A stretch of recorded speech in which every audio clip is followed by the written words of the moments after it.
குடியேற்றங்களில் வாழ்க்கை நிலை. அமெரிக்காவில் குடியேறியிருக்காங்க இல்லையா, அவங்களுடைய வாழ்க்கை நிலை. 17ஆம் நூற்றாண்டின் ஆரம்பம் முதல் உலகின் பல்வேறு பகுதிகளிலிருந்தும் மக்கள் வட அமெரிக்காவில் வந்து குடியேறினர். 17ஆம் நூற்றாண்டின் ஆரம்பம் முதல் உலகின் பல்வேறு பகுதிகளிலிருந்தும் மக்கள் வட அமெரிக்காவில் வந்து குடியேறினர். ஐரோப்பிய நாடுகளில் நிலவிய அரசியல், சமூக, பொருளாதாரம், சமயம் ஆகியவற்றுடன் கொண்ட முரண்பாடுகள், வெறுப்பு, விரக்தி ஆகியவற்றின் காரணமாக சுய விருப்பத்தாலும் துரத்தப்பட்டும் அமெரிக்க குடியேற்றங்களுக்கு வந்து குடியேறினர். இதன் விளைவாக அட்லாண்டிக் கடலோர பகுதிகளில் 13 குடியேற்றங்கள் ஏற்படுத்தப்பட்டன. இந்த குடியேற்றங்கள் ஆங்கிலேயர் பின்பற்றிய குடியேற்ற கொள்கையால் அவதிப்பட்டு இறுதியில் அதனுடன் போரிட்டு விடுதலை பெற்ற காலத்திற்கு முந்தைய காலமே குடியேற்ற காலம் என்று அழைக்கப்படுகிறது. அதாவது இந்த 13 குடியேற்றங்களும் ஆங்கிலேயர் பின்பற்றிய குடியேற்ற கொள்கையால் அவதிப்பட்டு இறுதியில் அதனுடன் போரிட்டு விடுதலை பெற்ற காலத்திற்கு முந்தைய காலமே குடியேற்ற காலம் என்று அழைக்கப்படுகிறது. இந்த குடியேற்ற காலத்தில் வாழ்ந்த மக்களின் எண்ணங்களும் வாழ்க்கை முறைகளும் பிற்காலத்தில் உருவான அமெரிக்க நாகரிகத்திற்கு அடிப்படையாயின. 13 குடியேற்றங்களில் ஒவ்வொன்றும் தனித்தனியான வரலாறு கொண்டு இருந்தாலும் அவைகளின் வளர்ச்சியிலும் ஐக்கியத்திலும் ஒரு சமநிலையினை காணலாம். இயற்கை அமைப்பு. வட அமெரிக்காவில் அமைக்கப்பட்ட 13 குடியேற்றங்களை நாம் 3 பிரிவாக பிரிக்கலாம். இயற்கை அமைப்பு பொறுத்த வரைக்கும் வடக்கு குடியேற்றங்கள். நியூ இங்கிலாந்து குடியேற்றங்களை Massachusetts, New Hampshire, Connecticut, Rhode Island ஆகிய 4 வடக்கு குடியேற்றங்கள் ஆகும். அதாவது Massachusetts, New Hampshire, Connecticut, Rhode Island ஆகிய 4 வடக்கு குடியேற்றங்களாகும். பனிக்காலத்தில் ஆர்டிக் பிரதேசத்து கடுங்குளிர் இங்கு நிலவும். பனிக்காலத்தில் ஆர்டிக் பிரதேசத்தோட கடுங்குளிர் இங்கு நிலவும். மண்வளம் சிறிதும் இல்லாததால் கனெக்டிகட் பள்ளத்தாக்கு தவிர மற்ற எல்லா இடங்களிலும் விவசாயம் முக்கிய தொழிலாக இருக்கவில்லை. கப்பல் கட்டுதல், மீன்பிடித்தல், ஐரோப்பாவுடன் வாணிபம் செய்தல் ஆகியவை இக்குடியேற்றங்களின் முக்கிய தொழில்கள் ஆகும். ஸோ கனெக்டிகட்டில் மட்டும்தான் மண்வளம் ஓரளவுக்கு இருக்குது. மற்ற எந்த இடத்துலையும் மண்வளம் கிடையாது. மாசாசூசெட்ஸில் கிடையாது, நியூ ஷாம்ஷியரில் கிடையாது, ரோட் ஐலாண்டில் கிடையாது. இதில் மண்வளம் கொஞ்சம் கூட இல்லாதனால அங்கெல்லாம் விவசாயம் நடக்காது.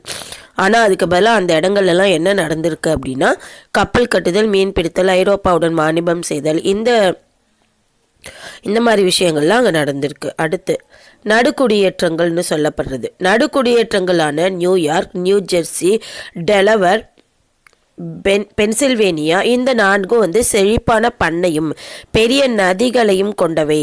உணவு தானியங்கள் பயிரிடுதல், கால்நடை வளர்ப்பு, ரோம தொழில், விலங்குகளை வேட்டையாடுதல், மரம் வெட்டுதல் ஆகிய தொழில்கள் இந்த குடியேற்றங்களில் சிறந்து விளங்குனுச்சு. அப்போ நடுக்குடியேற்றங்கள்னு சொல்லப்படுறது என்ன அப்படின்னா, New York, new Jersey, Delaware, Pennsylvania இந்த 4 செழிப்பான பண்ணை, பெரிய நதிகள் கொண்டவை, உணவு தானியங்கள் பயிரிடுதல், கால்நடை வளர்ப்பு, ரோம தொழில்கள், விலங்குகளை வேட்டையாடுதல், மரம் வெட்டுதல் இந்த தொழில்கள்லாம் நடந்திருக்கு இந்த குடியேற்றங்கள், நடுக்குடியேற்றங்கள். அடுத்து தெற்கு குடியேற்றங்கள். தென் குடியேற்றங்களை மேரிலாந்து, வெர்ஜீனியா, வடதென் கரோலினாக்கள், ஜார்ஜியா இவைகள் மற்றவை காட்டிலும் பரப்பளவில் பெரியனவாகவும் தட்பவெட்பவெளியில் சிறந்து விளங்கினது. பெரும் பண்ணைகள் அல்லது தோட்டங்கள் நிறைந்த பிரதேசமாக இந்த பகுதி விளங்கியது. உணவு தானியங்களும் புகையிலையும் இங்கு பயிர் செய்யப்பட்டன. தென் குடியேற்றங்களான மேரிலாந்து, வர்ஜீனியா, வட தென் கரோலினாக்கள், ஜார்ஜியா இவையெல்லாம் மற்ற இடத்த விட பெருசு, தட்பவெட்பவெளியும் சிறந்து விளங்குச்சு. அதனால் பெரிய பண்ணைகள் இருந்து தோட்டங்கள் இருந்த பிரதேசமாக இந்த பகுதி விளங்கியது.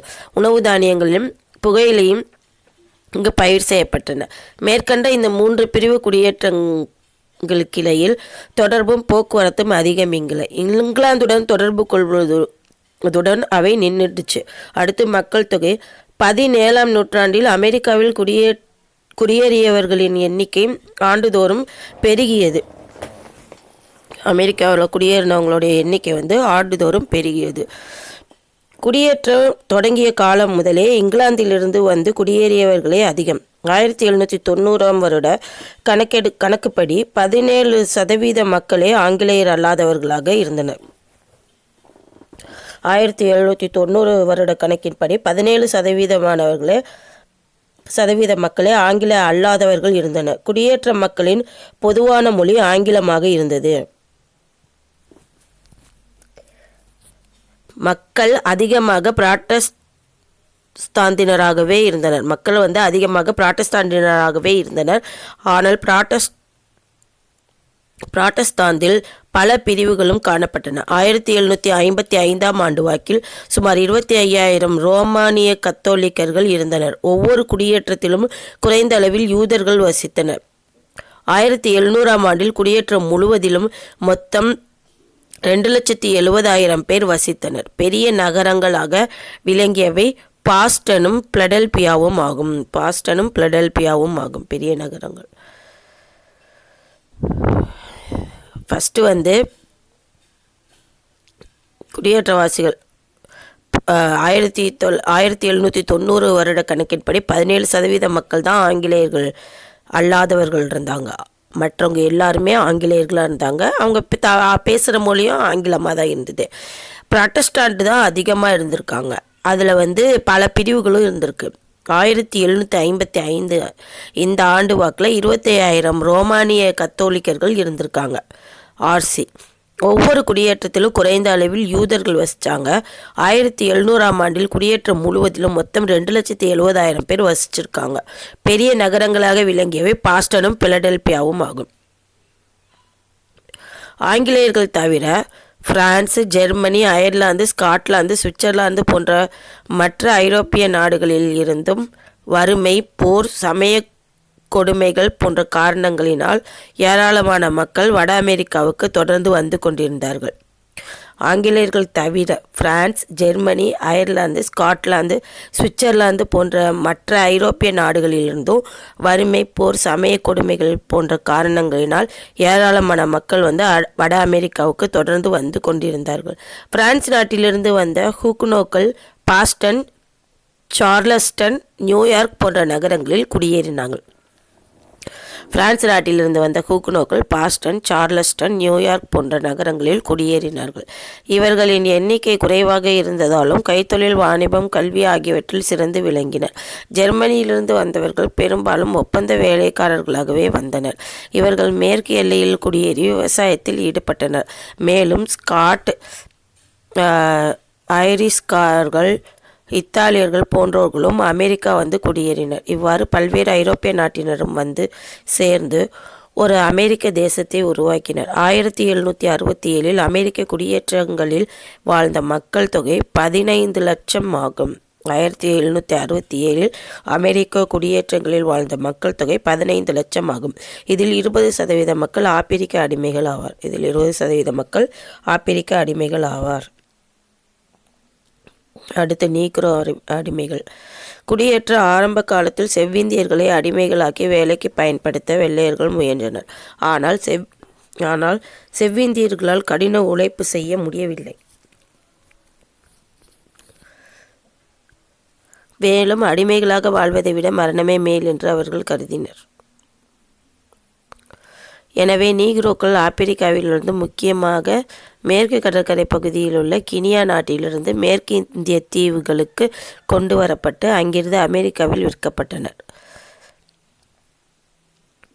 நீக்ரோக்கள் ஆப்பிரிக்காவிலிருந்து, முக்கியமாக மேற்கு கடற்கரை பகுதியில் உள்ள கினியா நாட்டிலிருந்து மேற்கிந்திய தீவுகளுக்கு கொண்டு வரப்பட்டு அங்கிருந்து அமெரிக்காவில் விற்கப்பட்டனர்.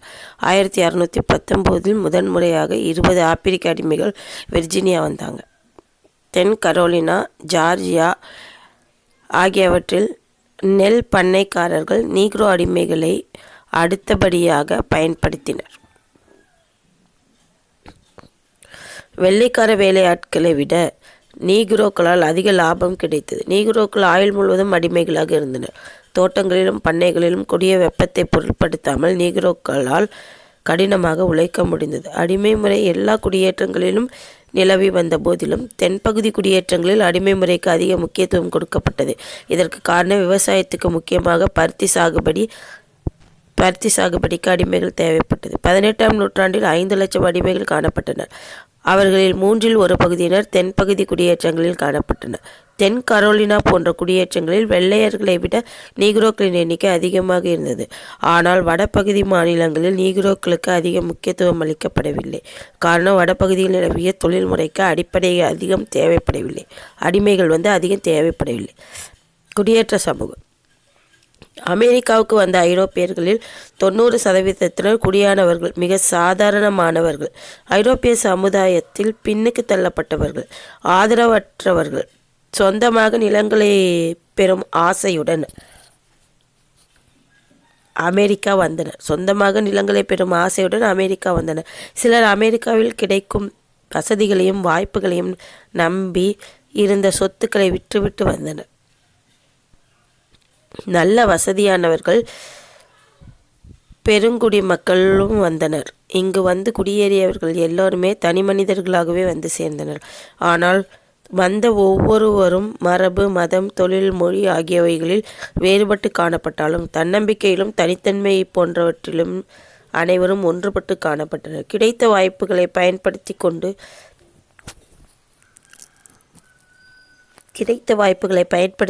செல்வதையும் செல்வாக்கையும்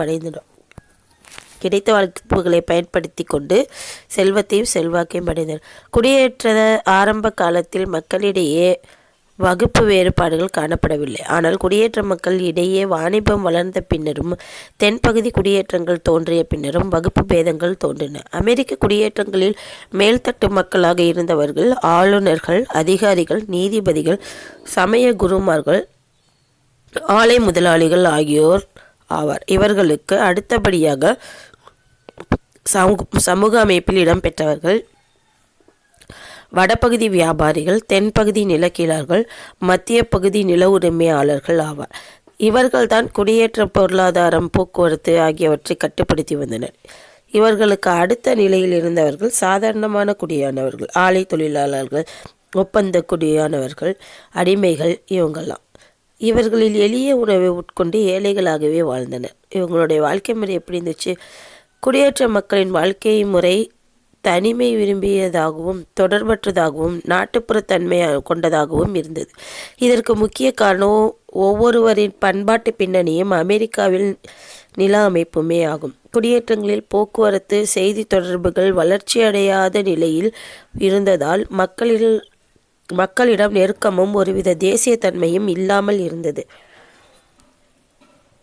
குடியேற்ற மக்களின் வீடுகள் பெரும்பாலும் மரத்தினால் கட்டப்பட்டன. ஒரு அறை மட்டும் கொண்ட மர வீடுகள்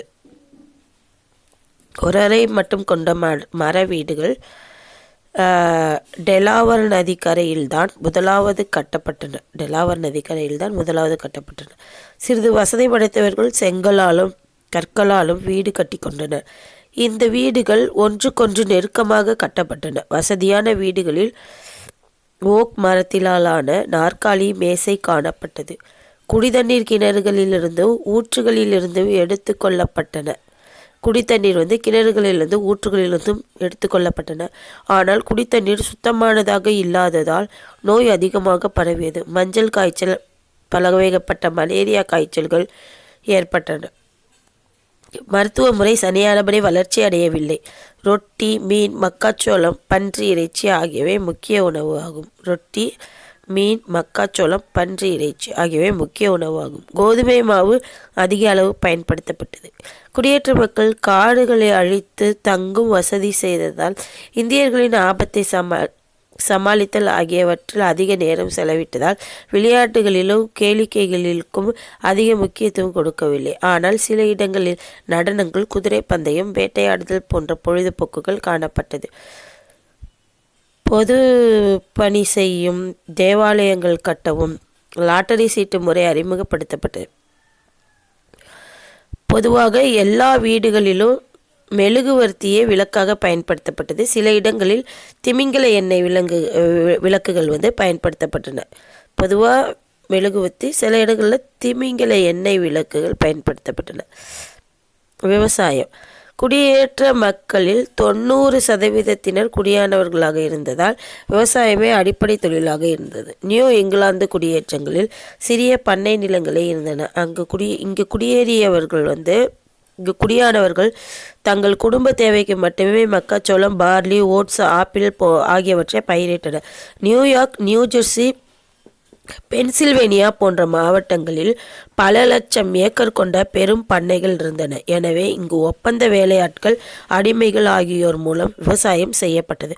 வளம் நிறைந்த இந்த பண்ணைகளில் கோதுமை, மக்காச்சோளம் ஆகியவை பயிரிடப்பட்டு ஏற்றுமதி செய்யப்பட்டன. எனவேதான் இவை தானிய குடியேற்றங்கள் என்று அழைக்கப்பட்டன. அதாவது நியூயார்க், நியூஜெர்சி, பென்சில்வேனியா. இங்கே தான் பெரும் பண்ணைகள் இருந்தது. இங்கே தான் ஒப்பந்த வேலையாட்கள், அடிமைகள் இவங்களாம்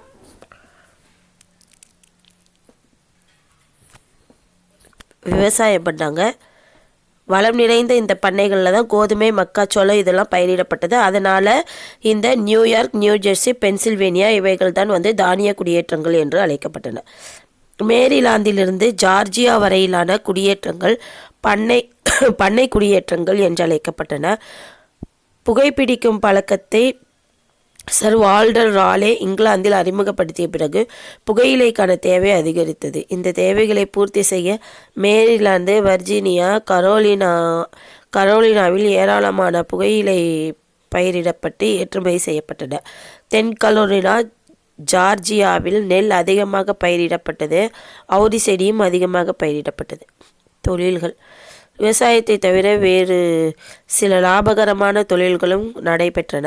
தென் பகுதியில் உள்ள அடர்ந்த காடுகளில் கிடைத்த ஓக் மரமும், பைன் மரத்திலிருந்து கிடைத்த மெழுகும், தார் போன்ற பொருளும் கப்பல் கட்டும் தொழில் வளர உதவி செய்தன.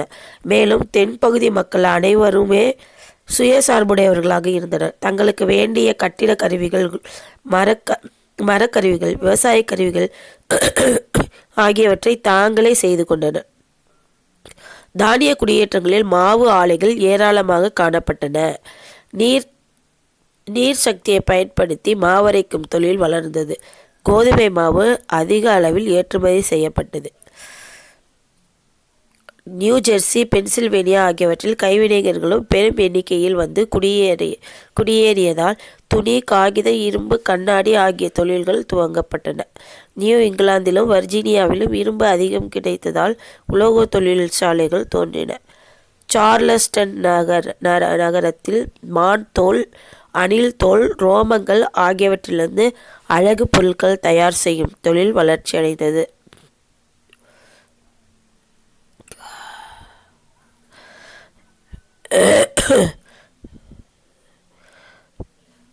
மீன் பிடித்தலும் மீன் வியாபாரமும் ஆரம்ப காலம் முதல் புதிய இங்கிலாந்து மக்களின் மற்றொரு முக்கிய தொழிலாக இருந்து வந்தது. அப்பகுதியில் கிடைத்த ஏராளமான மீன்களை பிடித்து பதனிட்டு வெளிநாடுகளுக்கு ஏற்றுமதி செய்தனர். திமிங்கல வேட்டைகளிலும் ஈடுபட்டனர்.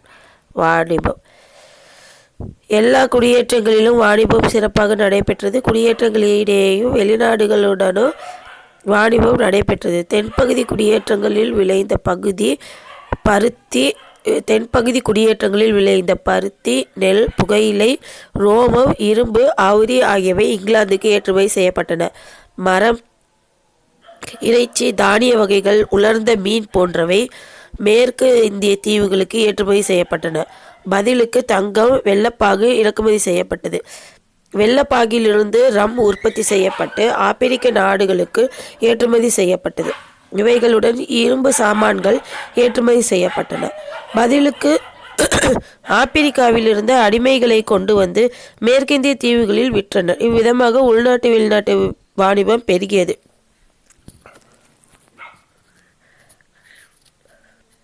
உள்நாட்டு வியாபாரம் பெரும்பாலும் பண்டமாற்று முறையில் நடைபெற்றது.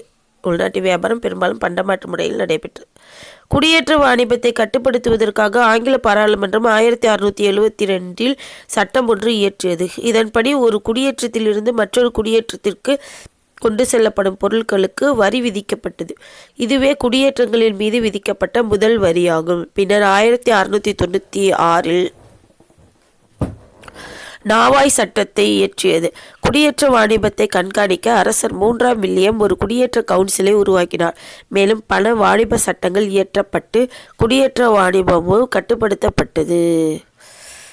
அடுத்து சமயம். பொதுவாக குடியேற்ற மக்கள் சமய பற்றி மிகுந்து காணப்பட்டனர். தங்களது வாழ்க்கை, அறிவு, மன வளர்ச்சி, கல்வி போன்றவைகளை எல்லாம் சமயத்துடன் தொடர்பு படுத்தி கொண்டனர். நியூ இங்கிலாந்து பகுதிகளில் இருந்த பியூரிட்டன்கள் ஜான் கால்வினின் கொள்கைகளில் நம்பிக்கை கொண்டிருந்தனர். நியூ இங்கிலாந்து பகுதியில் இருந்த பியூரிட்டன்கள் ஜான் கால்வினின் கொள்கைகளில் நம்பிக்கை கொண்டிருந்தனர். கால்வினிச கொள்கையின்படி அனைவரது வாழ்க்கை முறைகளும் போக்குகளும் முன்னதாகவே ஆண்டவனால் நிர்ணயிக்கப்பட்டு விடுகிறது. கால்வினிச கொள்கையின்படி அனைவரின் வாழ்க்கை முறைகளும் போக்குகளும் முன்னதாகவே ஆண்டவனால் நிர்ணயிக்கப்பட்டு விடுகிறது. அனைவரும்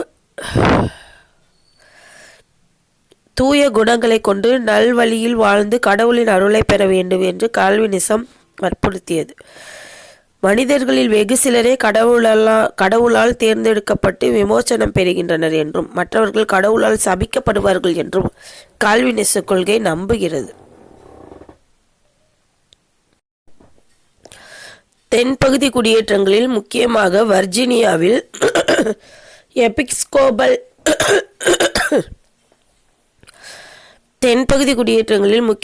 வர்ஜீனியாவில் எபிஸ்கோபல் திருச்சபை வளர்ச்சியடைந்திருந்தது.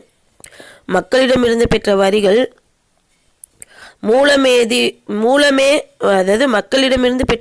மூலமே திருச்சபைகள் பராமரிக்கப்பட்டன. 1689 பாஸ்டனில் முதலாக அரசரது தேவாலயம் கட்டப்பட்டது. இவை தவிர பல சிறிய சமய பிரிவுகளும் வளர்ச்சி அடைந்திருந்தன. ரோடு ஐலந்து மாநிலத்தில் பேப்டிஸ்ட் பிரிவினரும், தெற்கு குடியேற்றங்களில் பிரிட்டேரியன்களும், நியூயார்க்கில் டச்சு சீர்திருத்த சபையும், பென்சில்வேனியாவில் லூத்தரன் பிரிவினரும், ஜார்ஜியா பென்சில்வேனியாவில் யூத மத பிரிவினரும் காணப்பட்டனர். அதாவது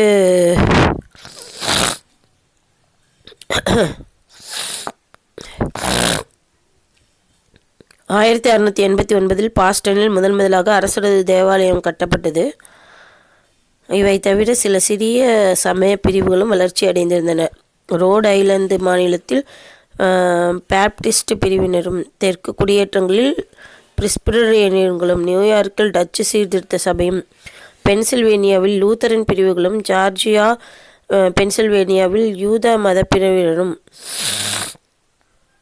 காணப்பட்டனர். இவ்வாறு சமயத்தின் பெயரால் துரத்தி அடிக்கப்பட்டவர்கள்,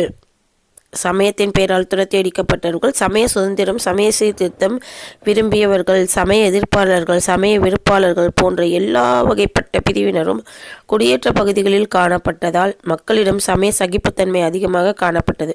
ஒவ்வொருவரும் அவர்களுக்கு பிடித்த சமயத்தை பின்பற்றினர். சமய நம்பிக்கைகளை தவிர குடியேற்ற மக்களிடம் ஆவி, பேய், சூனியம், மாயம், மந்திரம் போன்றவைகள் மீதும் நம்பிக்கை இருந்தது. கல்வி. அமெரிக்காவிற்கு வந்த குடியேற்றங்களில் பெரும்பாலானவர்கள் கல்வியறிவு இல்லாதவர்களே ஆனர்.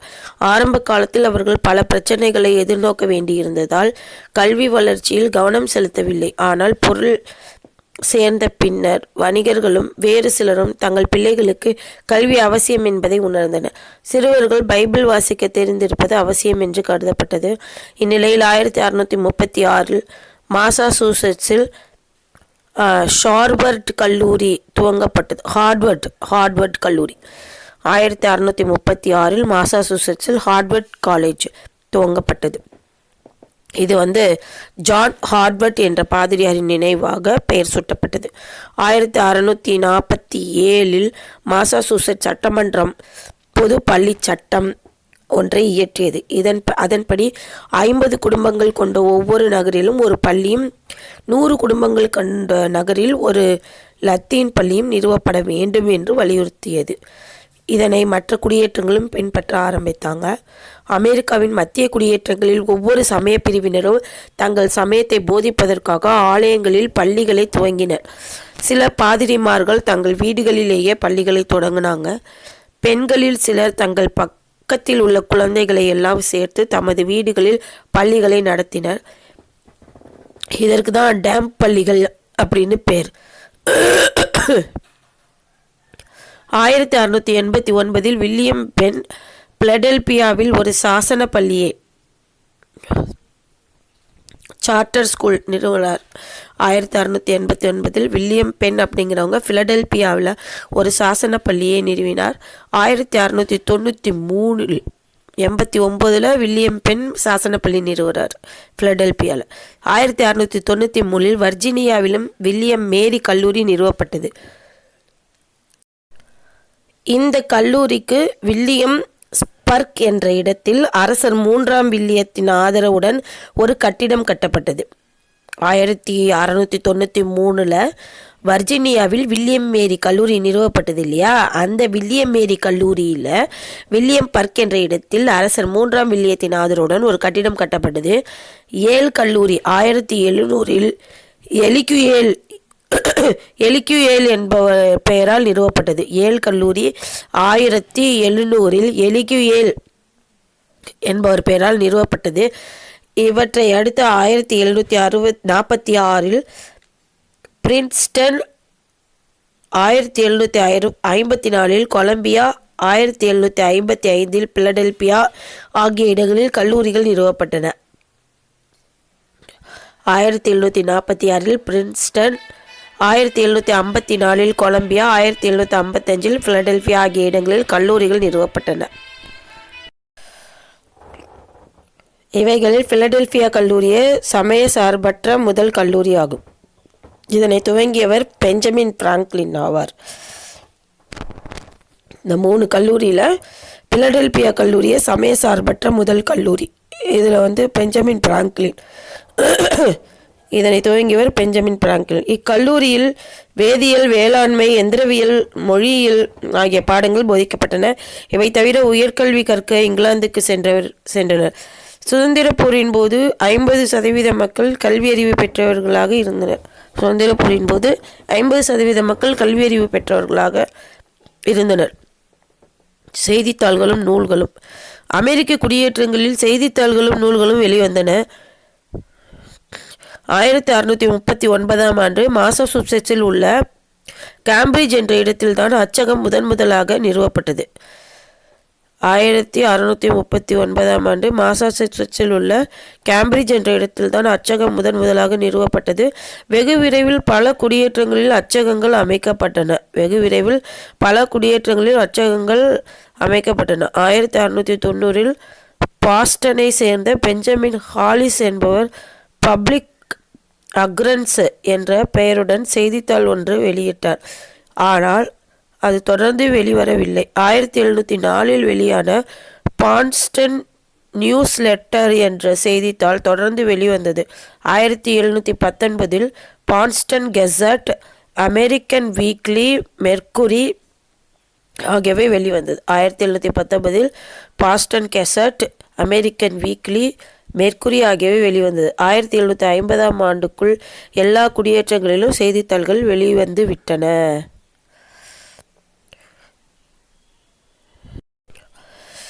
செய்தித்தாள்களைப் போல தரமான நூல்களும் வெளிவந்தன. ஆரம்பத்தில் கடற்பயண ஆய்வாளர்களே நூல்கள் எழுதினர். ஜான் ஸ்மித், வில்லியம் ஸ்ட்ரேச்சி போன்றோர் வர்ஜீனியா வரலாறு பற்றி எழுதினர். வில்லியம் பிராட்போர்ட், ஜான் வின்த்ராப் ஆகியோர் தங்கள் கவர்னராக இருந்த பகுதிகளின் வரலாறுகளை எழுதினர். தெற்கு பகுதியில் புகழ்பெற்ற எழுத்தாளராக விளங்கியவர்கள் கர்னல் வில்லியம் ஃபயர்ட் என்பவர் ஆவர். இவர் ஹிஸ்டரி ஆஃப் டிவைடிங் லைனல் என்ற நூலை எழுதினார். 1640 பிரே சலாம் புக் என்ற துதிப்பாடல் வெளியிடப்பட்டது. இலக்கியங்கள் பெரும்பாலும் சமயத்தை அடிப்படையாக கொண்டே எழுதப்பட்டன. அந்த அடிப்படையில் காட்டன் மாத்தர் என்ற பாஸ்டர் அமைச்சர் ஒருவர் மேக்னலியா கிறிஸ்டி அமெரிக்கன் என்ற நூலை எழுதினார். மேக்னலியா கிறிஸ்டி அமெரிக்கன் என்ற நூலை எழுதினார் பாஸ்டன் அப்படிங்கிற அமைச்சர். குடியேற்றங்களின் பிரபலமான நூல்கள் New England Primer, Day of Doom ஆகியவையாகும். டே ஆஃப் டாமா டூமா டூம் டே ஆஃப் டூம். அடுத்து விக்கில்ஸ்வொர்த் எழுதிய டே ஆஃப் டூம் என்ற நூலானது ஆயிரக்கணக்கானவர்களால் விரும்பி படிக்கப்பட்டது. பெஞ்சமின் பிராங்க்லின் அவருடைய காலம் 1706 1790 வரைக்கும். சுதந்திரத்திற்கு முந்தைய அமெரிக்கர்களில் புகழ்பெற்றவர் பெஞ்சமின் பிராங்க்லின் ஆவார். இவர் பென்சில்வேனியாவிலிருந்து ஒரு பியூரிட்டன் பெற்றோர்களுக்கு பிறந்தார். பள்ளி கல்வி முடித்து அச்சு தொழில் கற்பதற்காக லண்டன் சென்றார். திரும்பி பிலடெல்பியாவில் அச்சுக்கூடத்தை நிறுவினார். சுதந்திரத்திற்கு முந்தைய அமெரிக்காவின் மிகச்சிறந்த பத்திரிகையாளர் பெஞ்சமின் பிராங்க்லின். இவர் ஆரம்பத்தில் தனது ஒன்றுவிட்ட சகோதரன் ஜேம்ஸ் என்பவரின் நியூ இங்கிலாந்து கொரண்ட் என்ற பத்திரிகையின் பொறுப்பாளராக பணியாற்றினார். New England Courant. பின்னர் தானாக த பென்சில்வேனியா கெசட் என்ற பத்திரிகையை ஆரம்பித்தார். இது அதிகமாக விற்பனையானது. ஆண்டு தொகுப்பாக இவர் வெளியிட்ட பூர் ரிச்சர்ட் அல்மனாக் என்ற நூல் அமெரிக்காவில் மட்டுமல்லாமல் இங்கிலாந்திலும் இவருக்கு புகழை பெற்று தந்தது.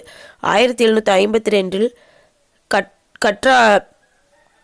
கற்றாடி பறக்க விட்டு மின்னல் என்பது மின்னோட்டமே என்பதை நிரூபித்த பின் உலகம் முழுவதும் விஞ்ஞானியானார். காற்றாடின்னு நினைக்கிறேன். 1752 காற்றாடியை பறக்க விட்டு மின்னல் என்பது மின்னோட்டமே என்பதை நிரூபித்த பின் உலகம் முழுவதும் விஞ்ஞானியானார். இவர் தனது சுயசரிதையையும் எழுதினார். இவரது கட்டுரைகள் இலக்கிய நயமும் நகைச்சுவையும் உலக அறிவும் மிகுந்து காணப்பட்டது. இவர் தத்துவம், அரசியல் ஆகிய துறைகளிலும் சிறந்து விளங்கினார். கூட்டாட்சி சட்டம் ஒன்றை உருவாக்கிய அல்பனி மாநாட்டை கூட்டியவர் இவரே. சுதந்திர போரின் போது விடுதலைக்காக போராடினார். 1776 விடுதலை பிரகடனத்தை வெளியிட்டவர்களில் இவரும் ஒருவர். இவ்வாறு பல துறைகளிலும் சிறந்து விளங்கினார் பெஞ்சமின் பிராங்க்லின். இவர்தான்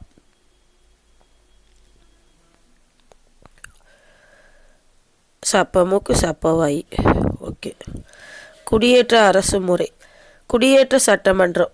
வட அமெரிக்காவில் 13 குடியேற்றங்களில் 8 குடியேற்றங்கள் அரசு குடியேற்றங்களாகவும் 2 தன்னாட்சி குடியேற்றங்களாகவும் 3 தனியார் குடியேற்றங்களாகவும் இருந்தன. வட அமெரிக்காவில் 13 குடியேற்றங்களில் 8 குடியேற்றங்கள் அரசு குடியேற்றங்களாகவும் 2 தன்னாட்சி குடியேற்றங்களாகவும் 3 தனியார் குடியேற்றங்களாகவும் இருந்தன. இவைகளில் பிரதிநிதித்துவ முறையில் சட்டமன்றத்தை பெற்ற முதல் குடியேற்றம் வர்ஜீனியா ஆகும். பிரதிநிதித்துவ முறையில் சட்டமன்றத்தை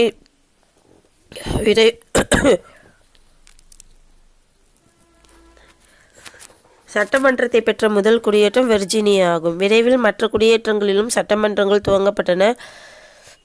கனெக்டிகட்டில் 1639 3 நகரங்களில் பிரதிநிதிகள் ஒன்று கூடி அடிப்படை சட்டங்கள் என்ற பெயரில் அரசியலமைப்பை உருவாக்குனாங்க. சட்டமன்றங்களில் பெரும்பாலும் 2 சபைகள் இருந்தன. இதில் கீழ் சபை வாக்குரிமையின் அடிப்படையில் தேர்ந்தெடுக்கப்பட்டது. அதாவது இதில் சட்டமன்றங்களில் பெரும்பாலும் 2 சபைகள் இருந்தன. இதில் கீழ் சபை வாக்குரிமையின் அடிப்படையில் தேர்ந்தெடுக்கப்பட்ட உறுப்பினர்களை கொண்டது. மேல் சபை ஆளுநர்களால் நியமிக்கப்பட்ட செல்வமும் செல்வாக்கும் பெற்ற உறுப்பினர்களை கொண்டது. இந்த குடியேற்ற சட்டமன்றங்களுக்கு மேலானதாக இங்கிலாந்து பாராளுமன்றம் இருந்தது. இது தேவைப்பட்டால் குடியேற்றங்களுக்கான எல்லா சட்டங்களையும் இயற்றும் அதிகாரத்தை பெற்றிருந்தது. குடியேற்ற விவகாரங்களை லண்டனிலிருந்து வாணிப வாரியம் மேற்பார்வை செய்து வந்தது. ஆளுநர். ஒவ்வொரு அரசு குடியேற்றத்திலும் இங்கிலாந்திலிருந்து நியமிக்கப்பட்ட ஆளுநர், மேலவை உறுப்பினர், செயலர், அட்டர்னி ஜெனரல், சர்வேயர் ஜெனரல், சுங்க அதிகாரி, நீதிபதிகள் போன்றோர் இருந்தனர். ஆனால் இவர்கள் நேர்மையும் நியாயமும் இல்லாதவர்களாக இருந்தனர். இங்கிலாந்திலேயே தங்கிக் கொண்டு தங்கள் பொறுப்புகளை சம்பளத்திற்கு வேலை யாரா வைத்து பார்த்து கொண்டனர். இதனால் நிர்வாக சீர்கேடுகள் தோன்றின. இங்கிலாந்திலேயே தங்கி கொண்டு தங்கள் பொறுப்புகளை சம்பளத்திற்கு வேறு யாரையாவது வைத்து பார்த்து கொண்டனர். அதனால் நிர்வாகிகள் சீர்கேடுகள் தோன்றின. தனியார் குடியேற்றங்களில் அவற்றின் உரிமையாளர்களே ஆளுநர்களை நியமித்தனர். அரச குடியேற்றங்களில் அரசரால் நியமிக்கப்பட்டனர். தன்னாட்சி குடியேற்றங்களில் தேர்ந்தெடுக்கப்பட்டனர். இந்த 2 பேர் தவிர மற்ற ஆளுநர்கள் இங்கிலாந்தை சேர்ந்தவர்கள் ஆவார். மேலவையின் ஆலோசனையின் பேரில் அதிகாரிகளை நியமித்தால் சட்டங்களை அமலாக்குதல், படைகளை நடத்துதல், மன்னிப்பு வழங்குதல், சட்டங்களை இயற்றுதல் அல்லது நிராகரித்தல் போன்ற அதிகாரங்களை ஆளுநர்கள் செயல்படுத்தினார்கள். ஆளுநர்கள் அந்நியர்களாகவும் ஊழல் பெறுவீர்களாகவும் தங்கள் அதிகாரத்தை தவறாக பயன்படுத்தியவர்களாகவும் இருந்ததால் சட்டமன்றங்களுக்கு ஆளுநர்களுக்கு இடையே மோதல் ஏற்பட ஆரம்பித்தது. கலாச்சார வளர்ச்சி. குடியேற்ற வாழ்க்கையில் பல கலாச்சார அம்சங்களும் காணப்பட்டன. இன்று புதிய சமுதாயத்தை அமைப்பதற்கும் புதிய எண்ணங்களை தோற்றுவிப்பதற்கும் காரணமாக அமைந்தன. குடியேற்ற காலத்தில் தோன்றி வளர்ந்த கலாச்சார போக்குகள் தான் பிற்காலத்திய அமெரிக்க ஐக்கிய நாடுகளில் கலாச்சார வளர்ச்சிக்கு அடிப்படைகளாக அமைந்தது. கலையும் இசையும். தொடக்க காலத்திலிருந்தே குடியேற்ற மக்களிடம் கலை உணர்வு மிகுந்து காணப்பட்டது. வீடுகள் கலை உணர்ச்சியோடு கட்டப்பட்டது. பண்ணையாளர்களின் வீடுகள் அழகும் கவர்ச்சியும் கொண்டவைகளாக இருந்தன. மாளிகைகளில் சித்திர வேலைப்பாடுகளும் அழகான ஓவியங்களும் காணப்பட்டன. உணவிலும் உடையிலும் சுகபோகம் பெருகியது. குடியேற்ற மக்கள் இசையிலும் நடனத்திலும் ஈடுபாடு கொண்டனர். பல இசை சங்கங்கள் தோன்றின. பிரான்சில் ஹாப்கின்ஸ் என்பவர் சிறந்த இசையமைப்பாளராக விளங்கினார். பல நாடக மன்றங்கள் அமைக்கப்பட்டன. 1767 தாமஸ் காட்ரே என்பவர் பிரின்ஸ் ஆஃப் டார்த்தியா என்ற நாடகத்தினை பிலடெல்பியாவில் நடத்தினார். 1767 தாமஸ் காட்ரே என்பவர் பிரின்ஸ் ஆஃப் டார்த்தியா என்ற நாடகத்தினை பிலடெல்பியாவில் நடத்தினார். விழிப்புணர்வு இயக்கம். 18ஆம் நூற்றாண்டின் இறுதியில் குடியேற்ற மக்களிடம் சமயத்தின் மீது கொண்டிருந்த பற்று தளர்ந்து போயிருந்தது. இதனை போக்கி மீண்டும் சமயப்பற்றை ஏற்படுத்த விழிப்புணர்வு இயக்கம் தோன்றியது. 1720 இந்த இயக்கம் மத்திய குடியேற்றங்களில் தோன்றியது. நியூ இங்கிலாந்து பகுதிகளில்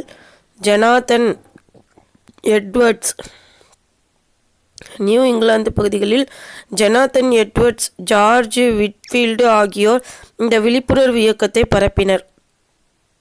மேலும் பல கத்தோலிக்க சமய பலப்பாளர்கள் இவ்வியக்கத்தினரை ஆதரித்தனர்.